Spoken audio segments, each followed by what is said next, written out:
Hello students, a very warm welcome to all. I am Dr. Premal Ramesh Devre from Department of English of SPH Mahila Mahavidyalaya, Malegaon. Today we are going to discuss a beautiful poem entitled No Men Are Foreign by James Kirkup. James Kirkup was born on 23rd April 1918. He was an English poet, translator, and travel writer.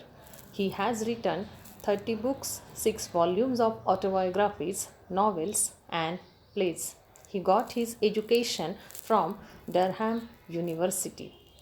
Some of the famous books he has written are No More Hiroshimas and many more. His genre was poetry, fiction, and journalism. He died on 10th May 2009. So, this is the text which we are going to discuss today. The poem consists of 20 lines, and these lines are not divided into stanzas. However, they are divided into meaningful segments in order to easier to understand and follow. We will go through these lines in our upcoming slide. So let's go through the lines. Remember, no men are strange, no countries are foreign. Beneath all uniforms, a single body breathes. Like ours, the land our brothers walk upon is earth like this, in which we all shall lie. They too, aware of sun and air and water, are fed by peaceful harvests, but war's long winter starve. The poem begins by asking us to constantly remind ourselves that no human being is stranger or different. Beneath the superficial surface of our bodies, all human beings have minds, hearts, and souls. These lines point out futility of war. Most fights between the man of one country and another results disputes over piece of lands belonging to one nation or to another. However, the land on the earth is the same. All the land on the earth is the same, and every man have to lie in the earth at one time or another. That is, all men have to die. The poet further says that all human beings have to depend on sun, air, and water for survival.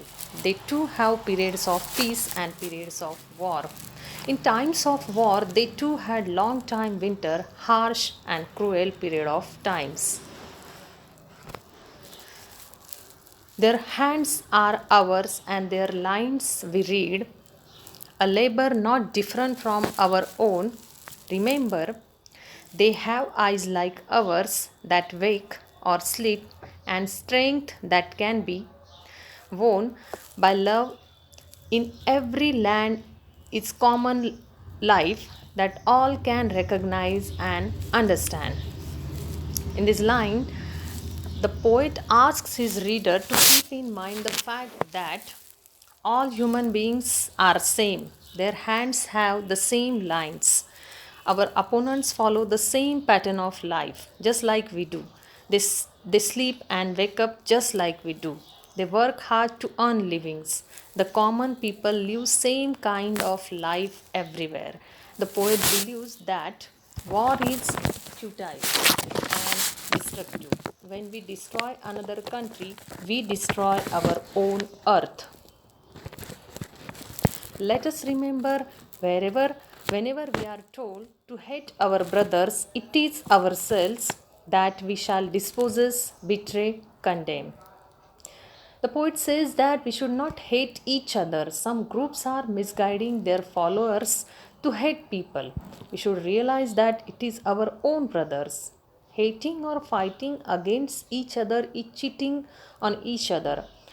Any hatred we may have for another member or any member of society or human race is our betrayal towards the species and our condemnation of its future. So the poet reminds us that by trying to hate and even exploit others and their lands, we are actually betraying and condemning others. Remember, we who take arms against each other Human, it is the human earth that we defile. Our hails of fire and dust outrage the innocence of air that is everywhere our own. Remember, no men are foreign and no countries are strange. The poet says that when two countries fight against each other, they harm our own earth. Earth is ruined due to war, hatred, and exploitation. And it is polluted with dust and smoke and hatred, and the air that we breathe is becoming impure. The poet compares wartime with hell. In hell, there is fire and smoke everywhere, and earth is becoming poison. The poet once reminds us that war is futile, and he encourages us not to wage war as we all are citizens of the earth. So, this poem written by Kirkup is about strangeness and that no human beings are foreigner or stranger. The poem has the concept of global brotherhood and equality without any kind of prejudice that no one is stranger or foreigner. Humanity is the same all over the world, and in harming anyone, we are actually harming ourselves, and in destroying another country, we are actually destroying our own earth. The poem is a strange plea to universal brotherhood. It's a post colonial poem which talks of globalization and its resultant human unity worldwide. In this poem, the poet makes use of poetic devices and literary devices. Figure of speech metaphor is used here. Metaphor is a figure of speech in which a word or phrase is used to describe an object or action through comparison. Comparison is made between two different things or ideas. Let's go through the examples of metaphor. Beneath all uniforms, a single body breathes. Uniforms here stands for militaries that different countries in world have. Then the third line, like ours the land our brothers walk upon. In these lines, he compares his fellow human beings with his own brothers.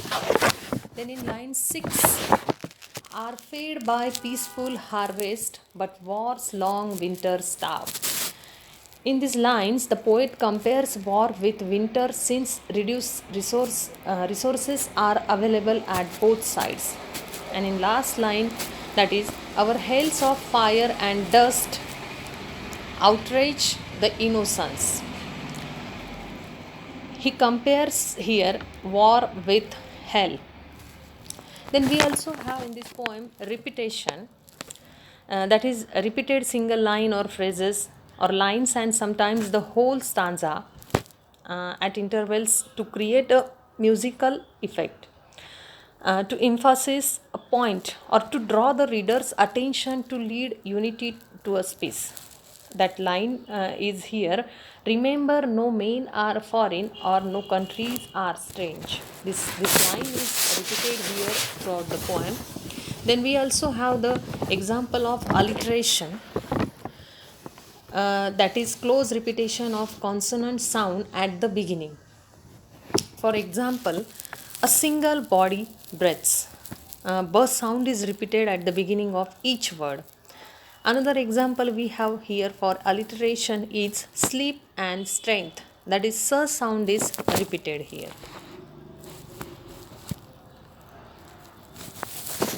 So the poem No Men Are Foreign reminds us that we are children of one God.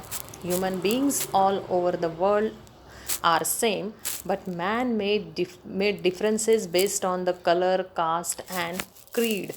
We all depend on the same sources for our survival. The poem deals with the theme of universal brotherhood. We are all one in spirit. It teaches us the true sense of religion, that is humanity. Humanity is true religion. The earth is common property of mankind. During war times, all the countries suffer and peace prosper together. The poet makes use of the term peaceful harvest, which refers to civilization and progress. We should live in harmony. We should understand the value of peace. Every human being is respond positively to love, so no human being is foreigner or stranger. So this is the beautiful poem written by James Kirkup, in which he really teaches us a true sense of religion, and that is humanity is true religion. Hope you like and understand the poem. Thank you very much.